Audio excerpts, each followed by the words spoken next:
Hi welcome back to my channel ಕಪತ್ತಿನಿ special.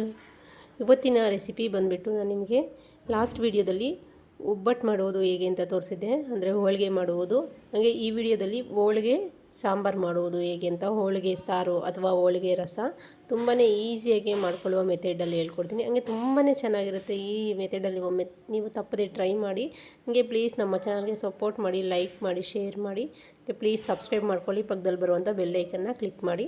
ಬನ್ನಿ ಮಾಡುವ ವಿಧಾನ. ಬೇಕಾಗಿರುವ ಸಾಮಗ್ರಿಗಳು, ಮೊದಲಿಗೆ ನಾನಿಲ್ಲಿ ಬೇಳೆ ಬೇಯಿಸ್ಕೊಂಡು ತೊಗೊಂಡಿರುವಂಥ ರಸಮ್ಮು ತೊಗೊಂಡಿದ್ದೀನಿ. ಹಾಗೆ ಒಂದು ಈರುಳ್ಳಿ, ಒಂದು ಬೆಳ್ಳುಳ್ಳಿ, ಒಂದು 7ರಿಂದ 8 ಒಣಮೆಣಸಿನ್ಕಾಯಿನ ತೊಗೊಂಡಿದ್ದೀನಿ.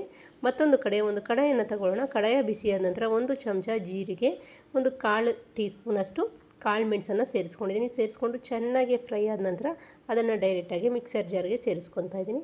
ಮತ್ತು ಅದೇ ಕಡಾಯಾಗೆ ನಾನು ಒಣಮೆಣ್ಸಿನ್ಕಾಯಿ ತೊಗೊಂಡಿದ್ನಲ್ಲ, ಒಣಮೆಣ್ಸಿನ್ಕಾಯಿ ಹಂಗೆ ಸ್ವಲ್ಪ ಕರಿಬೇವು ಸೊಪ್ಪನ್ನು ಸೇರಿಸ್ಕೊಂಡು ಫ್ರೈ ಮಾಡ್ಕೊತಾ ಇದ್ದೀನಿ.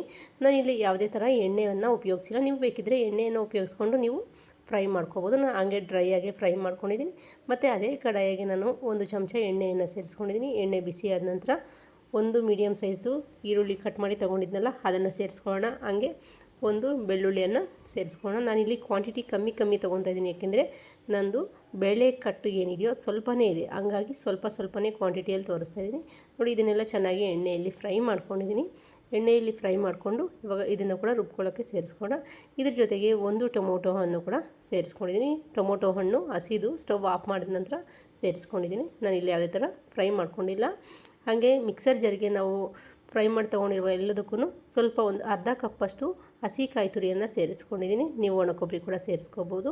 ನೋಡಿ, ಇವಾಗ ಈ ಥರ ತರ್ತರಿಯಾಗಿ ಪೌಡರ್ ಮಾಡ್ಕೊಂಡಿದ್ದೀನಿ, ನೀರೇನು ಸೇರಿಸ್ಕೊಳ್ದಂಗೆ. ಇವಾಗ ಇದಕ್ಕೆ ನಾವು ಫ್ರೈ ಮಾಡಿ ತೊಗೊಂಡಿರುವಂಥ ಈರುಳ್ಳಿ, ಬೆಳ್ಳುಳ್ಳಿ ಹಾಗೆ ಟೊಮೊಟೊ ಹಣ್ಣನ್ನು ಕೂಡ ಸೇರಿಸ್ಕೊಳ್ಳೋಣ. ಸೇರಿಸ್ಕೊಂಡು ಚೆನ್ನಾಗಿ ರುಬ್ಕೋಬೇಕಾಗುತ್ತೆ. ಇವಾಗ ಈ ಟೈಮಲ್ಲಿ ಸ್ವಲ್ಪ ನೀರನ್ನು ಸೇರಿಸ್ಕೊಂಡು ನುಣ್ಣಗೆ ಪೇಸ್ಟ್ ಮಾಡ್ಕೊಳ್ಳೋಣ.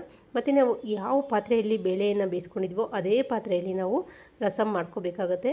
ಆವಾಗ ಟೇಸ್ಟಲ್ಲಿ ಸ್ವಲ್ಪ ಇಂಬ್ಯಾಲೆನ್ಸ್ ಇರುತ್ತೆ. ಹಾಗಾಗಿ ಇದೇ ಪಾತ್ರೆಯಲ್ಲಿ ಮಾಡ್ಕೋಬೇಕಾಗತ್ತೆ. ಈ ಪಾತ್ರೆಗೆ ನಾನು 1-2 ಚಮಚ ಎಣ್ಣೆಯನ್ನು ಸೇರಿಸ್ಕೊಂಡಿದ್ದೀನಿ. ಎಣ್ಣೆ ಬಿಸಿಯಾದ ನಂತರ ನಾನು ಸಾಸಿವೆ, ಹಾಗೆ ಸ್ವಲ್ಪ ಕಡಲೆಬೇಳೆ, ಸ್ವಲ್ಪ ಉದ್ದಿನಬೇಳೆ, ಒಂದು ಸ್ವಲ್ಪ ಜೀರಿಗೆಯನ್ನು ಸೇರಿಸ್ಕೊಂಡು ಸ್ವಲ್ಪ ಒಗ್ಗರಣೆಗೆ 1 ಈರುಳ್ಳಿಯನ್ನು ಸೇರಿಸ್ಕೊಂಡಿದ್ದೀನಿ. ಸೇರಿಸ್ಕೊಂಡು ಸ್ವಲ್ಪ ಫ್ರೈ ಆದ ನಂತರ ಮಿಕ್ಸ್ ಮಾಡದೆ ಸೇರಿಸ್ಕೋಬೇಕಾಗಿರುವಂಥ ಬೆಳ್ಳುಳ್ಳಿ ಜಜ್ಜಿಬಿಟ್ಟು ಒಂದು 6ರಿಂದ 7 ಎಸಳು ಸೇರಿಸ್ಕೊಂಡಿದ್ದೀನಿ. ಹಾಗೆ 1-2 ಒಣಮೆಣಸಿನ್ಕಾಯಿ ಒಗ್ಗರಣೆಗೆ ಸೇರಿಸ್ಕೊಂಡಿದ್ದೀನಿ. ಸ್ವಲ್ಪ ಫ್ರೈ ಆದ ನಂತರ 1-2 ರೆಂಬೆಯಷ್ಟು ಕರಿಬೇವು ಸೊಪ್ಪನ್ನು ಕೂಡ ಸೇರಿಸ್ಕೊಂಡು ಚೆನ್ನಾಗಿ ಫ್ರೈ ಮಾಡ್ಕೊಳ್ಳೋಣ. ಚೆನ್ನಾಗಿ ಕಲರೆಲ್ಲ ಚೇಂಜ್ ಆಗಿ ಸ್ವಲ್ಪ ಗೋಲ್ಡನ್ ಕಲರಲ್ಲಿ ಫ್ರೈ ಆಗಿದ ನಂತರ ನುಣ್ಣಗೆ ರುಬ್ಬಿ ತೊಗೊಂಡಿರುವಂಥ ಮಸಾಲೆಯನ್ನು ಸೇರಿಸ್ಕೊಳ್ಳೋಣ. ಕಟ್ ಸಾರ್ದು ಅಥವಾ ಹೋಳಿಗೆ ಸಾರಿನ ಮಸಾಲೆ ರೆಡಿಯಾಗಿದೆಯಲ್ಲ, ಇದನ್ನು ಕೂಡ ಸೇರಿಸ್ಕೊಂಡು ಚೆನ್ನಾಗಿ ಎಣ್ಣೆ ಬಿಡೋ ತನಕ ಚೆನ್ನಾಗಿ ಫ್ರೈ ಮಾಡ್ಕೋಬೇಕಾಗತ್ತೆ. ನೋಡಿ, ಸುತ್ತು ಎಣ್ಣೆ ಬಿಟ್ಕೊಂಡಿದೆ. ಈ ಟೈಮಲ್ಲಿ ನಾವು ಹುಣಸೆ ಹಣ್ಣಿನ ರಸ 1 ಬೌಲಷ್ಟು ಸೇರಿಸ್ಕೊತಾ ಇದ್ದೀನಿ. ಸಣ್ಣ ನಿಂಬೆಹಣ್ಣಿನ ಗಾತ್ರದಷ್ಟು ನಾನು ನೆನೆಸ್ಕೊಂಡಿದ್ದೆ ಹುಣಸೆ ಹಣ್ಣು, ಅದನ್ನು ಸೇರಿಸ್ಕೊಂಡಿದ್ದೀನಿ. ಹಾಗೆ ಅದೇ ಮಿಕ್ಸರ್ ಜಾರಿಗೆ ಸ್ವಲ್ಪ ನೀರನ್ನು ಸೇರಿಸ್ಕೊಂಡು ರುಚಿಗೆ ತಕ್ಕಷ್ಟು ಉಪ್ಪನ್ನು ಸೇರಿಸ್ಕೊಳ್ಳೋಣ. ಈ ಟೈಮಲ್ಲಿ ಸ್ವಲ್ಪ ನಿಮಗೆ ಖಾರ ಕಮ್ಮಿ ಇದ್ದರೆ ಖಾರ ಕೂಡ ಸೇರಿಸ್ಕೋಬೋದು. ಸೇರಿಸ್ಕೊಂಡು ಕಂಪ್ಲೀಟಾಗಿ ಚೆನ್ನಾಗಿ 1-2 ಕುದಿ ಬರಬೇಕು. ನೋಡಿ, ಚೆನ್ನಾಗಿ ಕುದೀತಾ ಇದೆ. ಈ ಥರ ಚೆನ್ನಾಗಿ ಕುದಿಯೋ ಟೈಮಲ್ಲಿ ನಾವು ಒಂದು ಸಲ ಮಿಕ್ಸ್ ಮಾಡಿಕೊಂಡು ಬೇಳೆ ಕಟ್ಟು ಏನಿತ್ತೋ ಅಥವಾ ಬೇಳೆ ರಸ, ಇದನ್ನು ಚೆನ್ನಾಗಿ ಒಮ್ಮೆ ಒಂದು ಸಲ ಮಿಕ್ಸ್ ಮಾಡ್ಕೊಂಡ್ಬಿಟ್ಟು ಈ ರಸವನ್ನು ಸೇರಿಸ್ಕೊಳ್ಳೋಣ. ನೋಡಿದ್ರಲ್ಲ, ರೆಡಿಯಾಗಿದೆ. ಇವಾಗ ಈ ರಸವನ್ನು ಸೇರಿಸ್ಕೊಂಡ್ಬಿಟ್ಟು ಇವಾಗ ಚೆನ್ನಾಗಿ ಕುದಿಸ್ಕೋಬೇಕಾಗುತ್ತೆ. ತುಂಬಾ ಈಸಿಯಾಗಿರುವಂಥ ರೆಸಿಪಿ. ಈ ರೆಸಿಪಿ ಚಿಕ್ಕ ಮಕ್ಕಳು ಕೂಡ ಮಾಡ್ಬೋದು, ಸ್ಕೂಲ್ಗೆ ಹೋಗೋ ಮಕ್ಕಳು ಕೂಡ ಮಾಡ್ಬೋದು, ಹಾಗೆ ಬ್ಯಾಚುಲರ್ಸ್ ಕೂಡ ಟ್ರೈ ಮಾಡ್ಕೋಬೋದು.